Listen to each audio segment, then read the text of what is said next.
नांदेड जिल्ह्यातील माहूर तालुक्यातून एक धक्कादायक घटना समोर आली आहे। वेगाच्या बेफाम धडकेत 3 निष्पाप गायींचा जागीच मृत्यू झालाय, तर एक गाय गंभीर जखमी झाली आहे। नांदेड जिल्ह्यातील माहूर तालुक्यातील लखमापूर तांडा परिसरात एक हृदयद्रावक अपघात घडला। पंचशील विद्यालयासमोर धोकादायक वळणावर केटीसी ट्रान्सपोर्ट कंपनीचा भरधाव ट्रकने 4 गायींना जोरदार धडक दिली।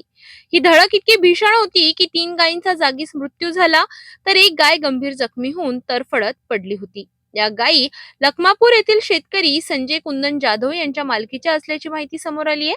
गायी रस्त्याच्या कडेला गावाकडे जात असताना वेगात येणाऱ्या TG01-1242 क्रमांकाच्या ट्रकने त्यांना जोरदार धडक दिली। घटनेची माहिती मिळताच पोलिसांनी तात्काळ घटनास्थळी धाव घेत पंचनामा केला। यावेळी संतप्त नागरिकांनी घटनास्थळी गर्दी केली होती। काही अज्ञात व्यक्तींनी ट्रकवर दगडफेक करत काच फोडल्याची ही माहिती समोर आली आहे।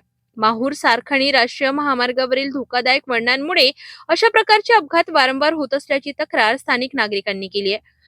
जखमी गायीवर स्थानिक पशुवैद्यकीय डॉक्टर तुषार डोंगरे यांनी उपचार केले असून पोलिसांनी वाहतूक सुरळीत करत पुढील तपास सुरू केला आहे। वारंवार होणारे अपघात आणि प्रशासनाच्या दुर्लक्षाची भूमिका यामुळे नागरिकांमध्ये तीव्र नाराजी व्यक्त होत आहे। या धोकादायक वळणावर तातडीने उपाययोजना करण्याची मागणी आता जोर धरत आहे।